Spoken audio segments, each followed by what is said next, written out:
Testing, testing, check one, check two. We are recording. Right. Let me get this out of the way. This is the light. Gotta make some adjustments here. It's been a while. Gonna go live on here. One more. Do one more button there for you. Okay.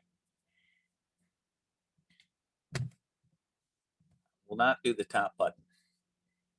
I won't. I hate people that do this. Bugs the hell out of me. Leave a little bit. You don't have to have like chest hair flying out, but leave one open for Pete's sakes. Breathe. Don't be so tight ass.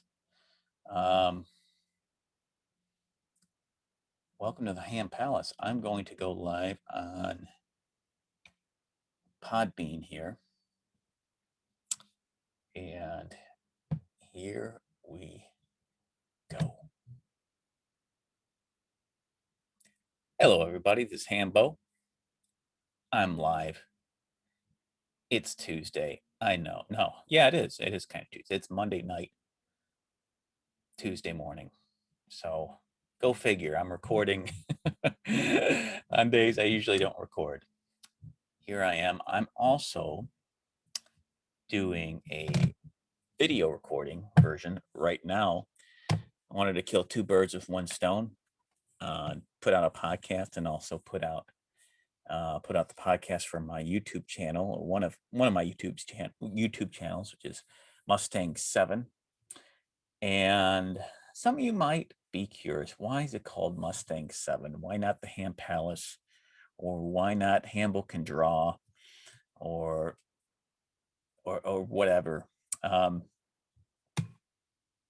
Basically, when I was coming up with the YouTube channel, it's an old YouTube channel I have. It's about, gosh, I gotta remember, 2000. I came out 2009, something like that. And I was just putting up movies, shorts from stuff I did from film school, Muscleheads. That was a big reason to start it. And I go, what do I name my YouTube channel? I go, high school. One of the high schools I went to was Lutheran High North, and the mascot was a Mustang. And I happened to like Lutheran High North as a high school and as a people there, which not many people like their high school. I understand. Totally get you. And because I had to go to a different high school after that, which I hated. Although not all the people were bad, but it was not an ideal experience for me. So I got to see both sides of the fence. People that enjoy the friends that they make in high school, and people that it's some of the worst years of their lives. And so Mustangs, yeah, getting off topic. Mustang 7, and then 7 just throw in my favorite number there. And so there we go. That's why I came up with that. One of the reasons I wanted to do a podcast tonight was awesome news, at least in the gaming world, in the role-playing gaming world, which I'm part of. I've gotten back into D&D, the Dungeons and Dragons, the last few years. Is TSR.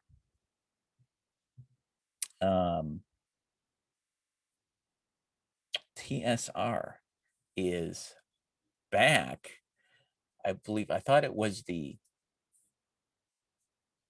brother of Gary Gygax, but it's actually the son, Gary Gygax Jr., not Luke, but Jr., is heading it up with some partners, a couple partners, which the names escape me right now, but this is pretty amazing, and this matters. This matters to me because this is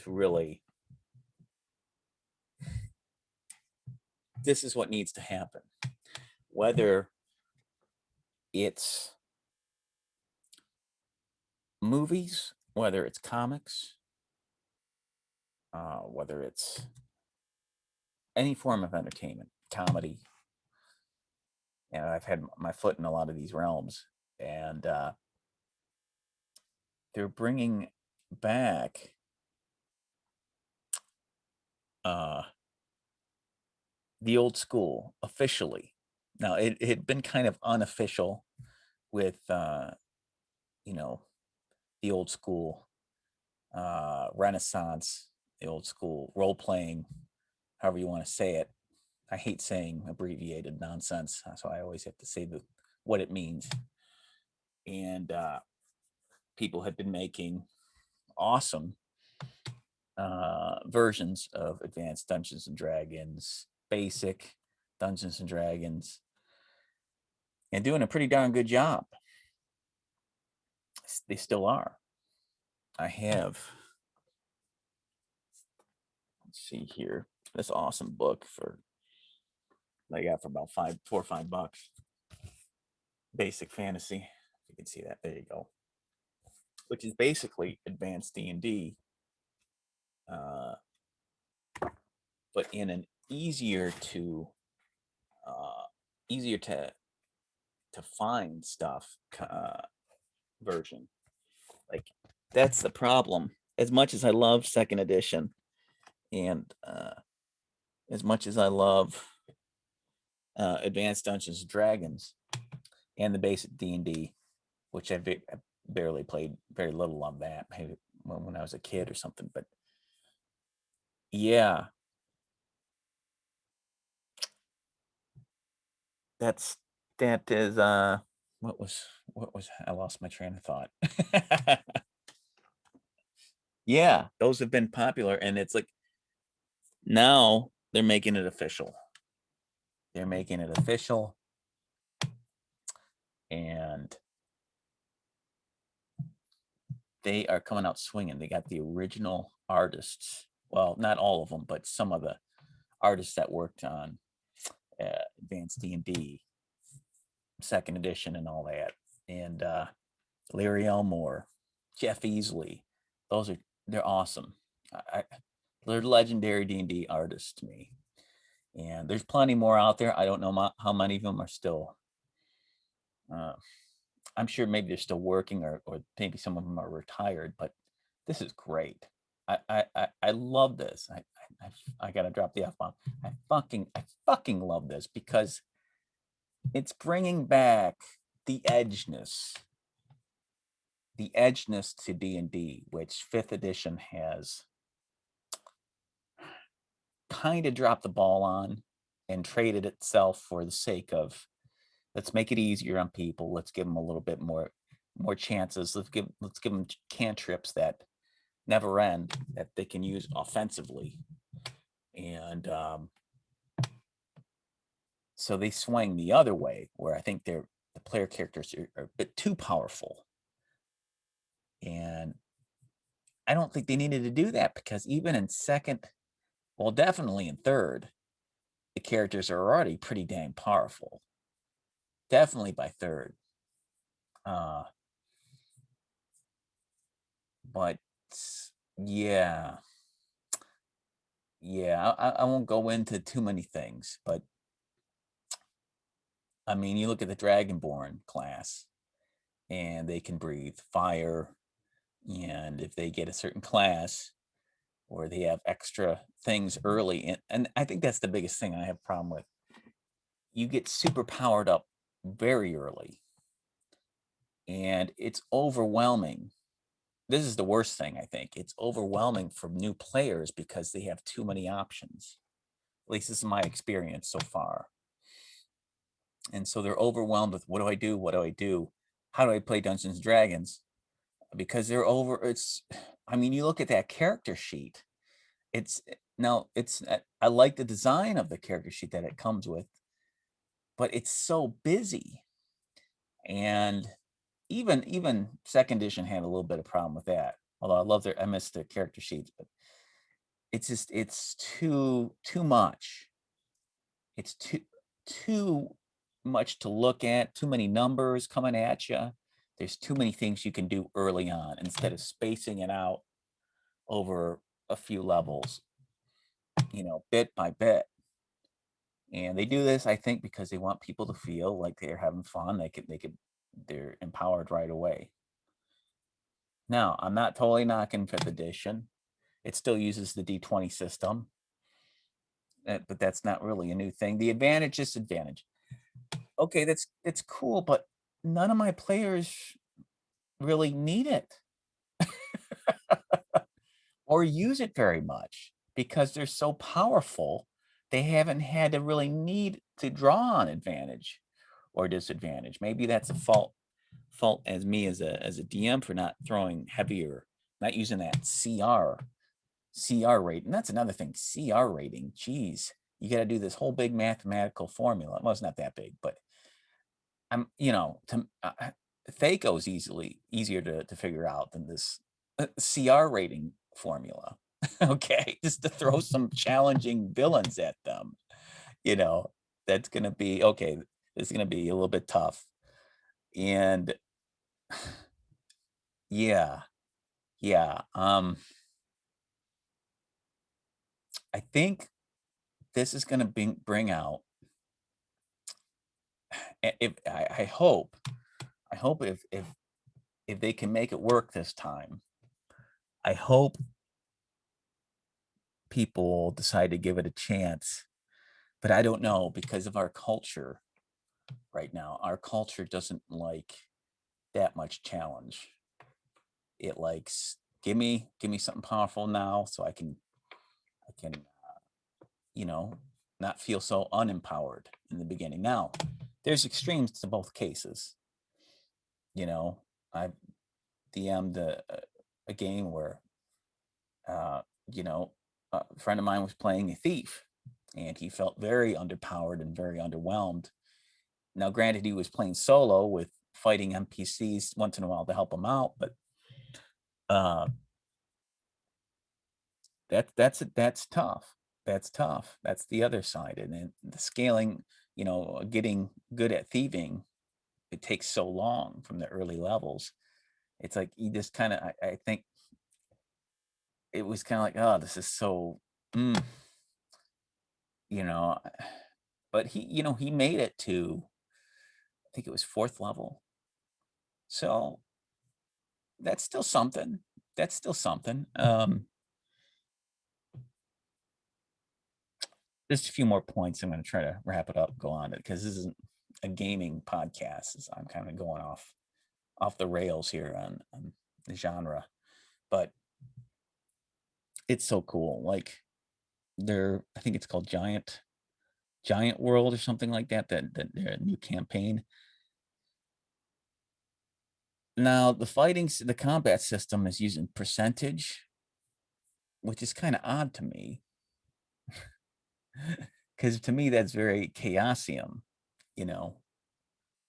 But if I remember right, Top Secret uses percentage, I think. But yeah. Anyway, though, I think they're going to bring back Top Secret, reboot Top Secret, New World Order, which is awesome. I love that title. And some old I'm pretty sure they're going to bring back some new modules. They're going to make some new modules, hopefully with the old school design. That's great. I love that. But to me, this is what the world needs. These guys that are doing this, they got balls and they're going for it. It's like I'm rooting for them. I'm rooting for them. However, I think they're a little too ambitious. They're talking about making a theme park. and they printed it in their brochure, like, stay tuned for the theme park that you could, dress up as in character as, which I get because cosplay is up big and everything. And they do have Renaissance festivals. But let's just concentrate on making TSR close to what it was, at least, and try to stay on point as far as how the money is managed and how the business is going to be run, that so they don't run themselves into the ground again. But man, I love it. I love it. You know, it's kind of like when Stallone does, he writes and directs one of his own movies. It's like, I'm there. I'm gonna go see it. This is how it's like. This is people from the old school, pretty much, giving it another go, saying we're not done yet. And I love that. That's great. You know, I appreciate everything that Fifth Edition has done, and uh, you know, and Hasbro, big company, pushing them, and Critical Role and all that. That's cool, and that they're just having fun, and that they do a good job with that and everything. They bring it out to the limelight, and that people catch on because they see them having fun. That's cool. Um, I'm not saying you can't have fun playing Fifth Edition. You can, especially if you're halfway decent DM, and if you got halfway decent players that show up, you can have a good time. You can have a good time. Um, like I said, I'm not knocking everything about it. The books are well done. The art's good. Like the Monster Manual, the art's good. Uh, I will say that. And the DM guide, as far as the content that's in it, is excellent. As far as what they give you that you can use for solo gaming, and for um, making your own campaigns and dungeons, and it's got a lot of really good stuff that it's probably worth me rereading it. And the Advanced Dungeons and Dragons DM guide, you know, people reread that. I mean, look at Questing Beast. He's reading the whole enchilada, and that's pretty amazing. I'm throwing out some D&D YouTubers and everything, but I don't want to go on for too long, because then this will become like a gaming thing. Uh, but yeah, it's pretty cool, and I'd love to see that logo up. And it's something that's important in our culture that we kind of need. We need to remind ourselves what a challenge it's good to have challenge in things once in a while, to kind of test our mettle. And I just kind of wish they'd go back to rolling 20 and keep that aspect, or just maybe add something along with the 20-sided dice, or maybe you could play it with ascending and descending. That's what White Box is doing. I love, you can play it ascending and descending, and they throw out the THAC0 number. And playing some White Box right now. That's pretty awesome stuff. So yeah, it's neat. It's really cool. And it's something that a lot of different creative industries need to follow suit on, such as movies and comics. They need to bring badassery back. And remember, there's a standard that was like this. Okay. That it's like, look, not everybody can make super cool, unique modules, or campaigns like they used to. But if you reach for that, there's a certain greatness that you can achieve by reaching for a challenge. And if you have characters that play in a more challenging world, and they survive, you'll be that much more proud of your character, and hopefully of yourself in some way, that you're able to maneuver your character, even though there's a lot of luck involved, but you're able to use some kind of cunningness somewhere in that game to survive. And instead of using just your pluses, your +5 strength, your +8 dexterity all the time, every time, to trump that situation. I mean, I played characters like you know, a lot of my characters were kind of like superhero characters and advanced in second. But but I still use them in ways that were here and there, not that much, but in ways where my character wants to say this. My character is going to evade this time. He's going to get himself out of the way. He's going to grab the ceiling. He's going to either throw his grappling hook, get himself up on a ceiling, or hang from a ceiling before the water comes down. Before the water comes down the tunnel. Interesting things. I'm going to bring some personality to this character somehow. I mean, there's going to be more to him than just hitting something and being strong and being very agile. So, yeah, anyway, I digress. I'm going too far on TSR, but I'm just really fired up about it. I want to talk about it. And I might talk about it some more on Solo Quest or my other YouTube channel. But this one's going up on Mustang 7, although not live because I guess I'm not cool enough to do the live stuff, live streaming yet. Got to get more followers. So what else? What else are we talking about here? Spider-Man. I'm excited about Spider-Man No Way Home. Kind of another example of bringing back old school in a weird way, although Tobey Maguire, it's not that really old school. It's still kind of pretty recent, but I don't know how much Tobey Maguire and Andrew Garfield is they're going to be in it.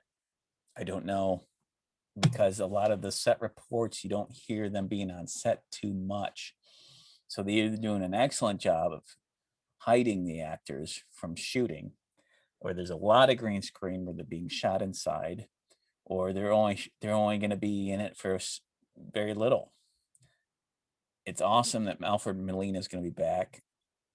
That's cool. And Electro, as much as the Electro wasn't great, I don't blame Jamie Foxx necessarily. I think he's a very good, capable actor.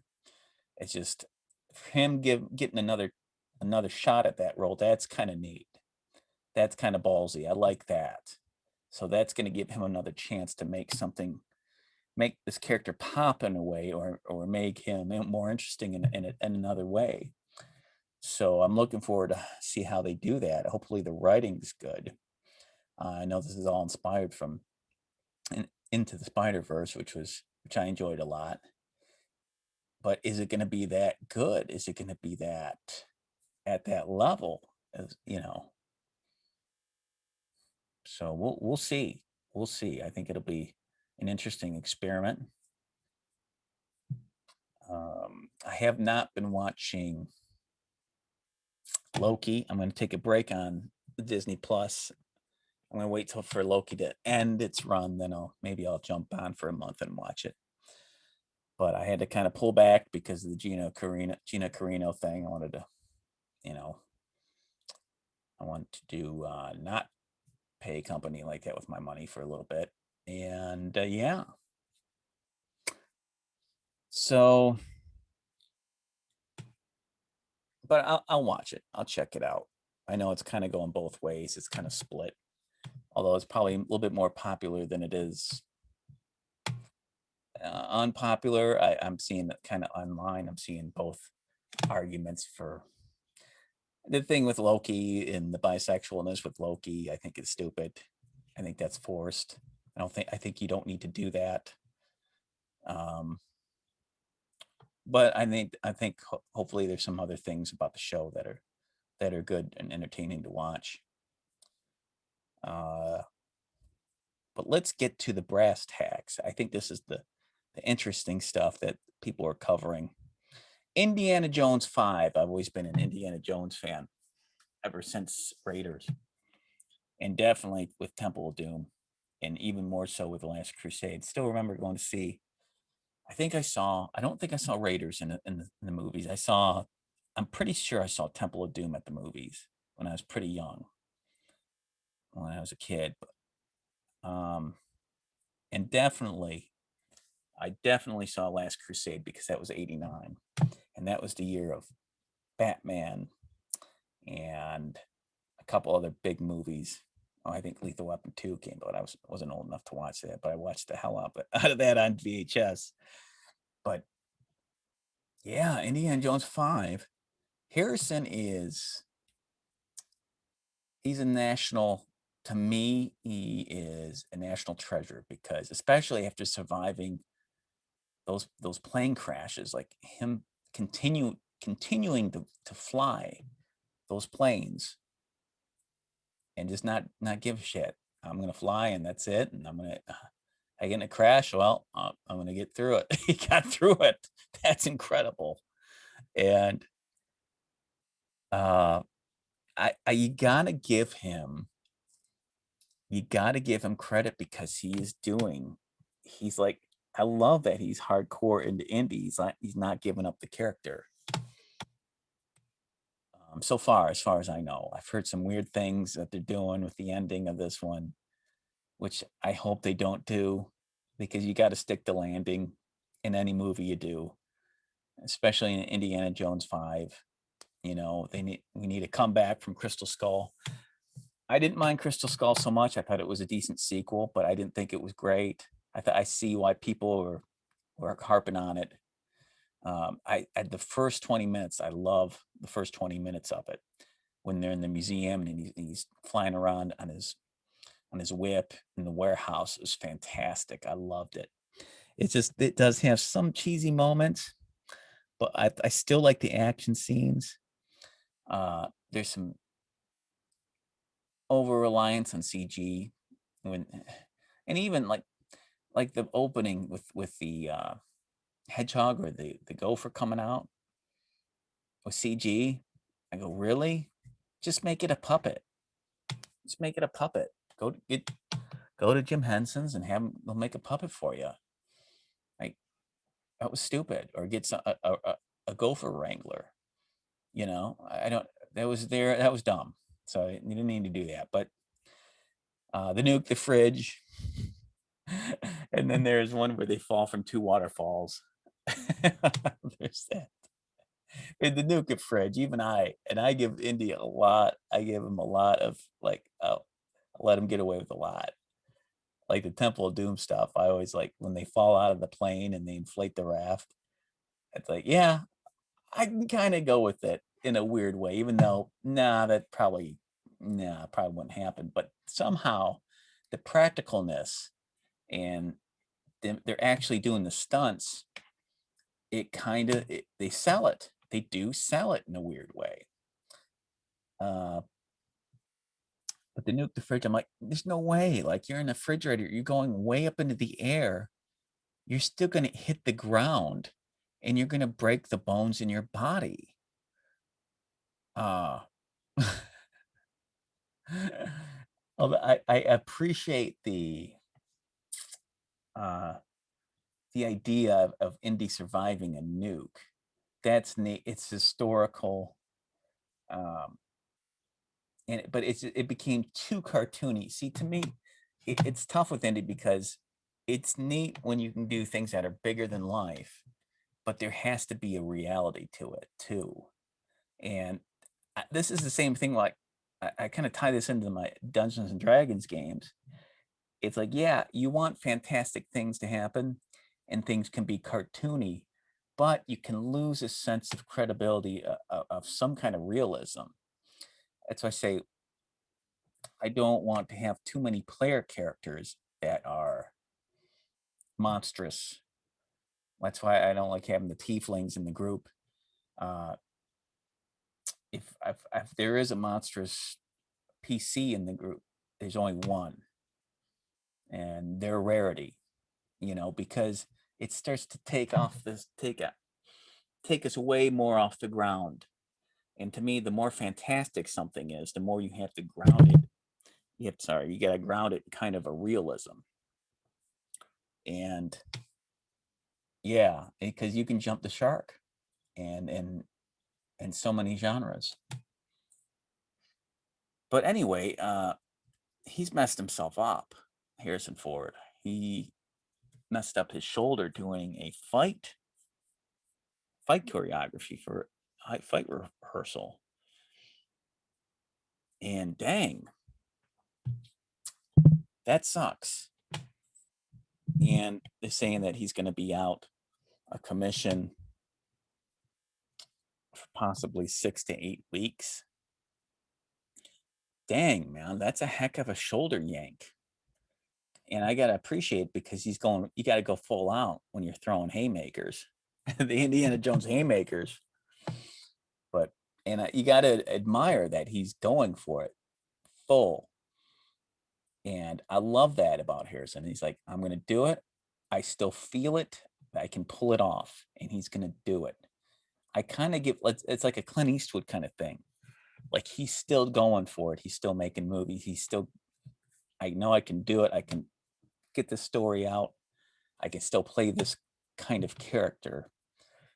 And like, even Kurt Russell, when talking about action roles and playing Snake Plissken, when he did the sequel, he's like, well, we better do something, because I'm starting to get to an age where it's like, this isn't so believable, or I'm getting a little, and this is, I think this is like, what he was in his, I don't know what age he was in when Escape from LA came out, like 50s, maybe. I don't know, I could be off.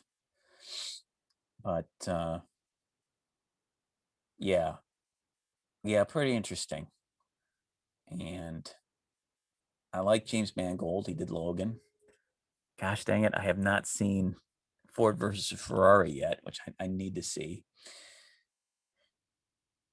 But yeah, Harrison, I hope he gets back on his feet soon.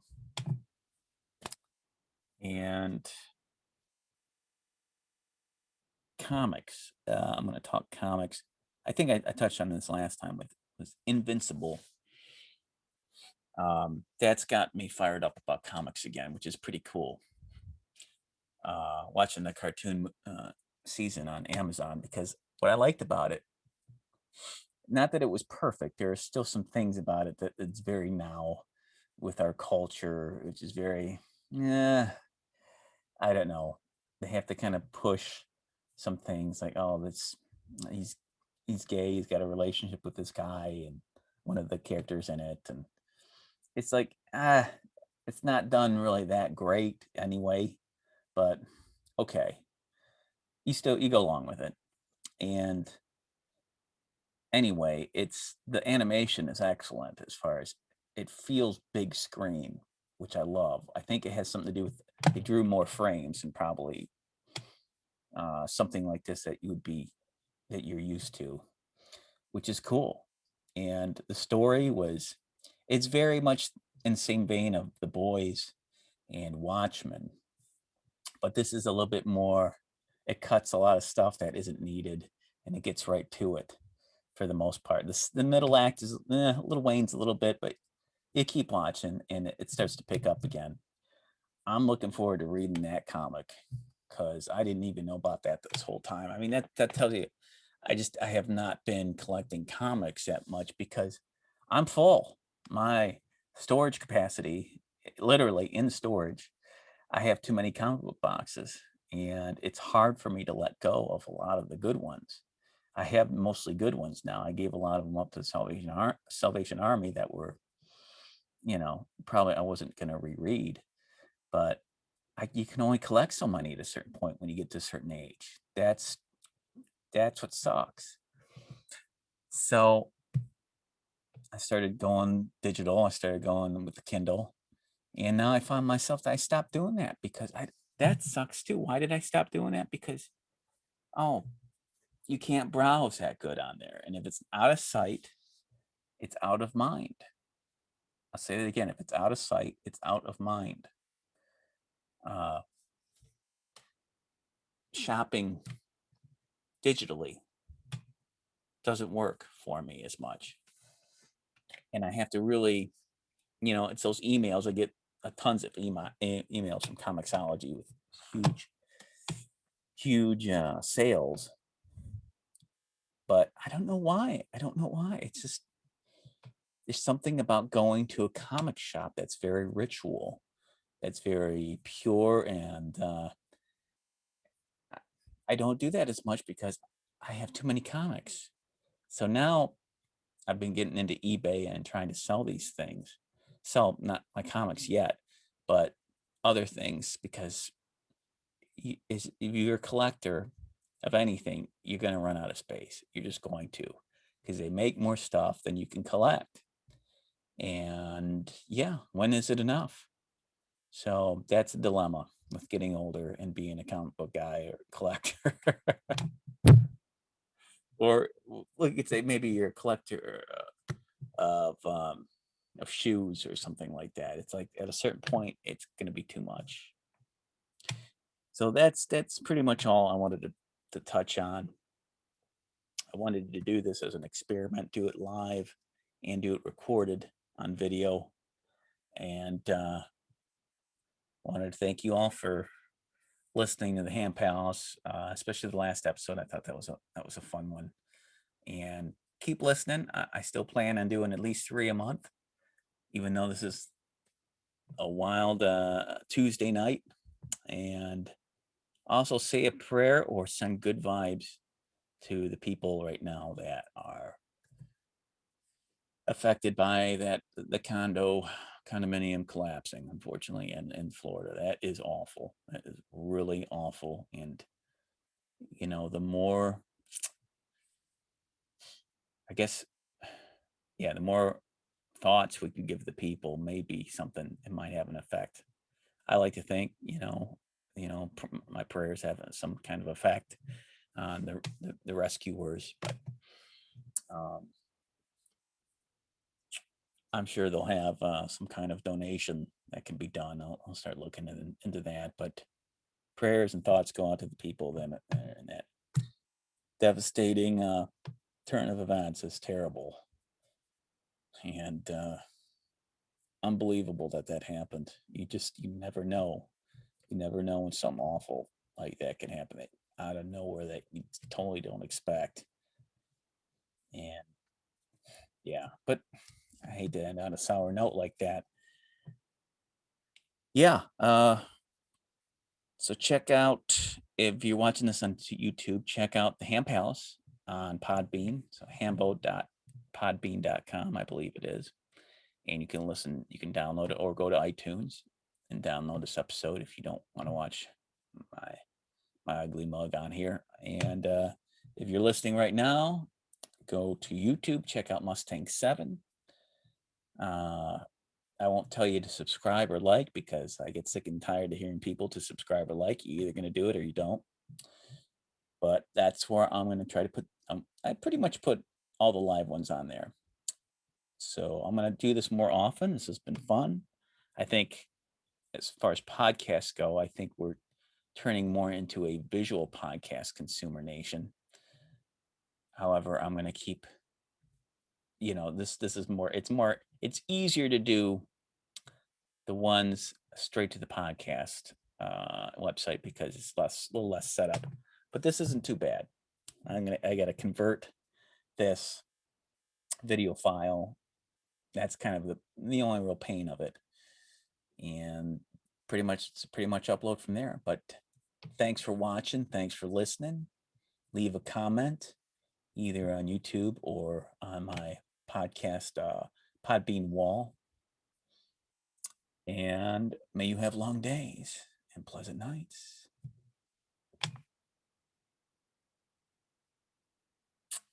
Bye-bye.